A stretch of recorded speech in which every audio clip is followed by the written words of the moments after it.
Jumpa lagi bersama saya, Tuntun Widianti.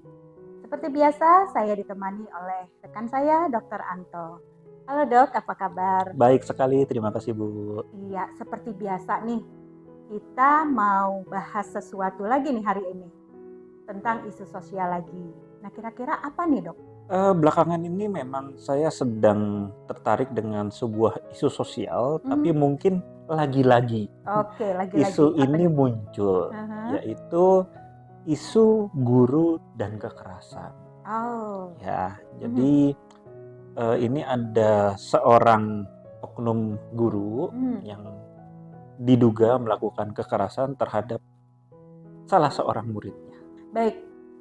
Menarik sekali ya dok ya, karena ternyata berita atau kasus ini dari tahun ke tahun bukan hilang, tapi kok malah terjadi lagi dan terjadi lagi nih ya dok ya. Masalah guru yang melakukan kekerasan karena memberikan hukuman ya terhadap siswanya. Nah ini dok, kira-kira kenapa sih kok bisa sampai terjadi masalah seperti ini? Apa sih sebenarnya yang melatar belakangi kalau menurut dokter, pandangan dokter sendiri? Betul, saya setuju sekali dengan perkataan Ibu barusannya bahwa ini kok terjadi lagi dan terjadi lagi. Berarti kan ada sesuatu yang belum selesai gitu ya. Kok bisa? Karena kalau memang betul selesai, kenapa kok harus terjadi lagi? Betul. Dan inilah memang ranah kita sebagai seorang terapis kesehatan yang profesional, Ibu sebagai psikolog dan saya sebagai dokter yang sekarang sedang mendalami dunia perilaku ya, atau dunia pikiran di bidang hipnoterapi kita ya, bahwa ketika ini adalah sebuah perilaku, maka kan yang harus kita dalami adalah sebab kenapa perilaku ini kok terjadi lagi. Karena kalau kita tidak menyelesaikan akar masalah dari perilaku ini, ya tadi itu ya memang kita akan melihat ini bukan yang terakhir. Kan yang kita takutkan seperti itu ya, apalagi ini terjadi di dunia pendidikan. Maka kita harus paham betul kenapa kok perilaku ini bisa terjadi lagi. Mungkin sebagai awalan ya ini informasi dari yang ya saya baca ya. Kembali lagi saya mungkin juga tidak bisa 100% memastikan apakah yang saya baca ini dari sumber yang benar atau seperti apa. Tapi kembali ini dari yang saya ketahui tentang kasus ini bahwa guru ini pertama kalinya diceritakan bahwa seorang anak muridnya tidak mengerjakan PR. Kemudian muridnya ini dihukum. Walaupun saya tidak mengetahui dengan pasti hukumannya apa. Nah, pada saat dihukum, ternyata anak murid ini masih mengobrol. Dan disinilah mungkin oknum guru tersebut ya hilang kesabaran atau lepas kendali atau bagaimana, saya kurang mengerti. Disitulah dia diduga melakukan tindak kekerasan. Kemudian setelah beberapa hari, ternyata murid ini mengalami, kalau di situ dibilang sakit. Dan akhirnya murid ini cerita, diperlakukan seperti itu oleh gurunya, dan karena tidak terima, akhirnya ya orang tuanya melaporkan. Yang menarik dari kasus ini ya karena kemarin kita juga masih baru melewati ini ya Idul Fitri ya, ada dua hal yang menarik sebetulnya. Yang pertama yaitu oknum ini merasa agak, kalau dari yang saya baca ini ya, kembali lagi saya tidak bisa menyelami karena saya tidak ketemu langsung dengan beliau, merasa greget karena tidak dimaafkan.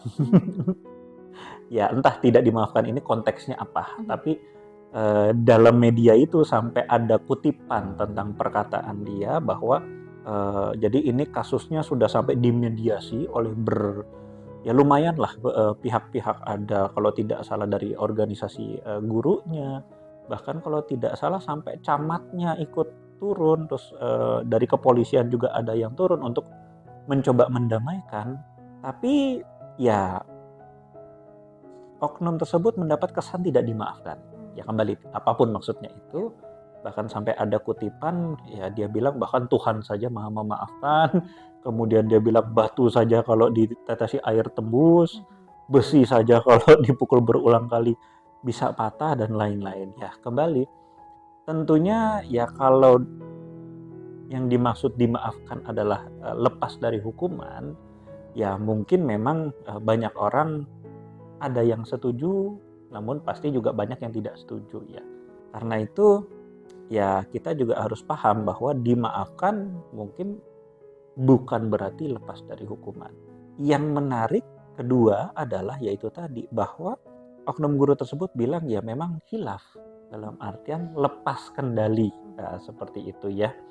Nah, maka yang menarik buat saya di sini adalah ada literatur yang saya baca kemarin, dan ini cukup menarik ketika saya melihat kejadian secara umum di Indonesia, bahwa ketika seseorang itu memfokuskan energinya atau daya upayanya untuk bertahan hidup, maka tentu saja dia akan kehilangan energi atau daya upayanya untuk hal-hal lain. Termasuk salah satu diantaranya adalah kendali diri. Nah, itu yang membuat saya tertarik dengan kasus ini. Nah, Oke, sangat menarik sekali ternyata para kawargian. Jadi memang betul ya, ketika fokus energinya diarahkan kepada satu hal, terutama ini adalah survive, bertahan hidup, maka energi yang lain untuk hal yang lain itu akan menjadi lemah, gitu ya. Terutama tadi untuk kendali emosi. Apalagi kalau misalnya kita lihat juga ya, memang kalau seandainya ya, kalau memang tadi ya bilang dokter katakan bahwa ada yang setuju, ada yang tidak setuju mengenai masalah hukuman atau diberikan maaf gitu ya. Kita sedang tidak membahas tentang kasus ini sebenarnya, tapi karena memang kita angkat dari kasus ini, kita hanya melihat dari sisi atau cara pandang yang lain, mungkin itu ya dok ya. Nah, kalau kita melihat misalnya dari sisi guru tadi, nah bagaimana kalau misalnya untuk di dunia pendidikan ini untuk masalah tadi hukuman, SOP. Ya, SOP, ya betul. Ya, jadi kan memang ada yang menarik ya, ketika ini terjadi berulang kali, gitu kan. Apakah kemudian kekerasan ini sudah masuk dalam SOP? Nah, itu betul. Cara guru mengajar, gitu kan ya. Apakah ketika pertama dia tidak mengerjakan PR, maka hukuman pertama itu kan misalnya disetrap berdiri di ruangan, gitu kan.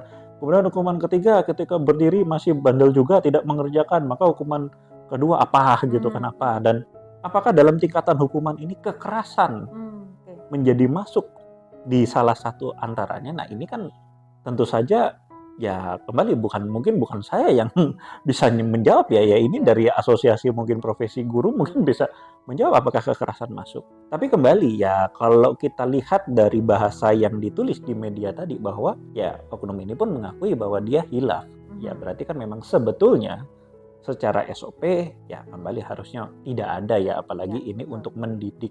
Ya mungkin di bidang pendidikan yang lain ya mungkin ada itu tahapan kekerasan yang terukur, itu mungkin ada. Tapi ketika kita bicara sekolah sepertinya kelihatannya tidak masuk ya biasanya.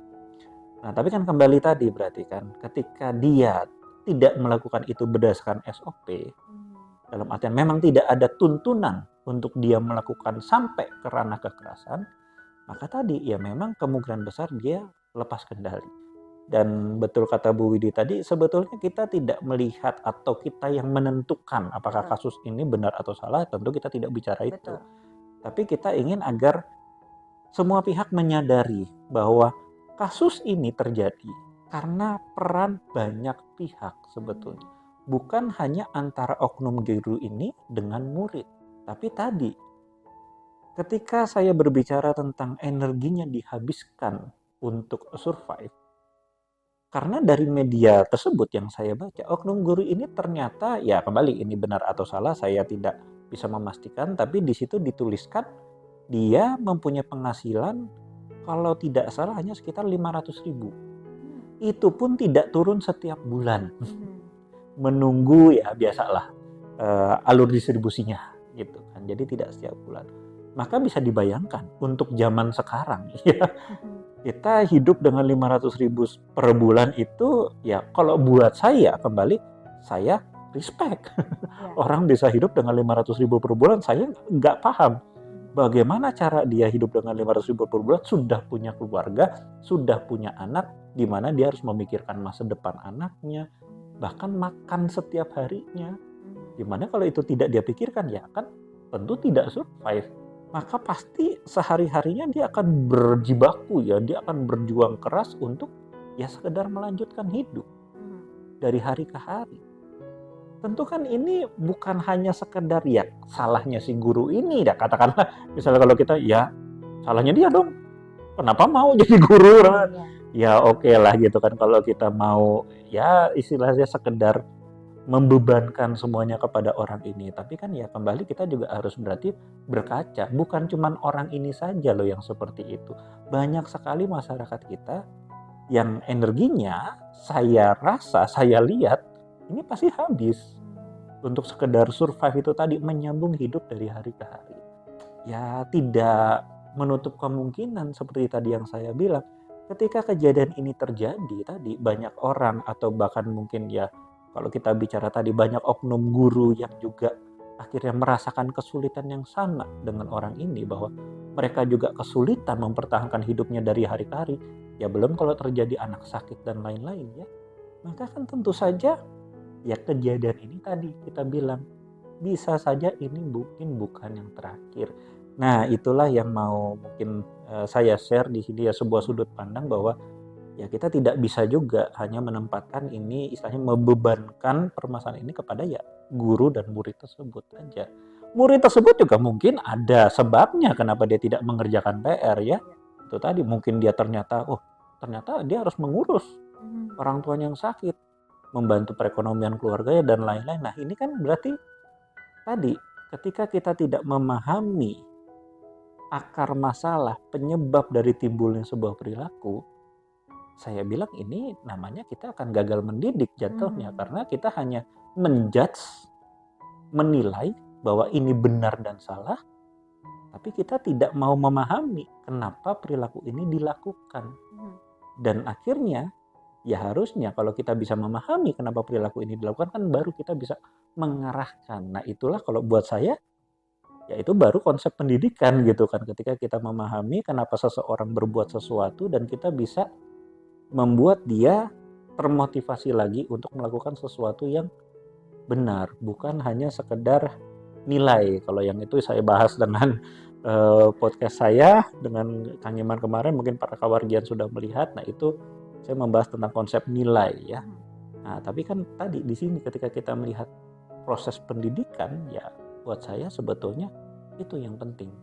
Bagaimana kita memahami katakanlah anak didik kita, dan bagaimana kita bisa mengarahkan mereka ke sebuah perilaku yang benar. Jadi dapat disimpulkan bahwa dalam melihat suatu masalah, kita tidak bisa hanya melihat dari satu sudut pandang saja. Di sini kita harus melihat dari berbagai macam sudut pandang. Tadi sudut pandang dari masalah guru sendiri itu kenapa sih? Atau dari tadi ya muridnya sendiri juga bagaimana? Kita tidak bisa langsung menjudge bahwa oh ini salah gitu kan ya.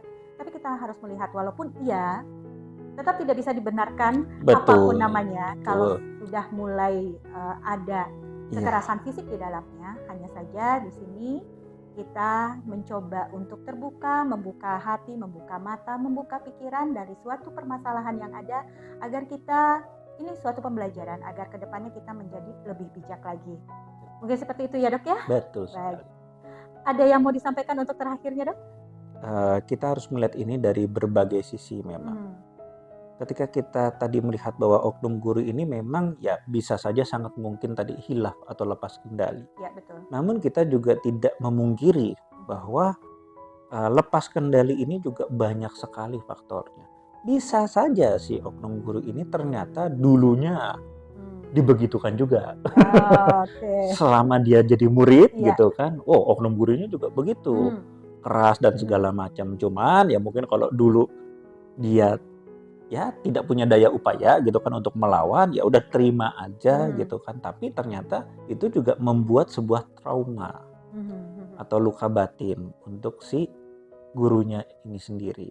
Dan ini bisa yang akhirnya memancing. Jadi dia lebih mudah terpancing ketika melihat, oh kok ini tidak hormat, tidak ini, akhirnya ya tadi lost control. Nah, tentunya jika ini yang menjadi penyebab, ya itulah saatnya untuk ketemu ya terapis kesehatan mental profesional ya seperti kita. Saya, Bu Windy sebagai hipnoterapis. Dan kembali untuk anaknya sendiri juga, ya ketika dia mengalami hal-hal seperti itu, ya kalau kita bahasa lebaynya kan, Iya, luka fisik mungkin bisa sembuh, luka hati nanti dulu. betul sekali. Ya, nah itu juga kita sudah harus mulai memikirkan, ya jangan sampai kejadian seperti ini nanti tadi akan terulang lagi. Kenapa? Ya kita tidak ada yang tahu bahwa murid ini suatu saat akan jadi guru. Ya, betul. Dan ketika dia jadi guru, yang berputar di otaknya ya pengalaman ini, bahwa dulu saya nggak kerjain PR, dihajar katakan sama gurunya, ya itu yang dia dapatkan dari pengalaman ini. Nah, maka ya kembali ini juga harus kita lakukan sebetulnya asesmen atau pemeriksaan secara mental psikologis juga kepada sang anak atau sang korban. Nah, itu tadi. Ya kembali jika memang itu yang terjadi, ya sudah saatnya juga untuk ya mungkin berkonsultasi dengan terapis kesehatan mental profesional ya. Dan ya kembali kita tidak melihat sesuatu benar dan salah, itu makanya itu ada hukum kan. Karena hukumlah yang akan menentukan benar dan salah.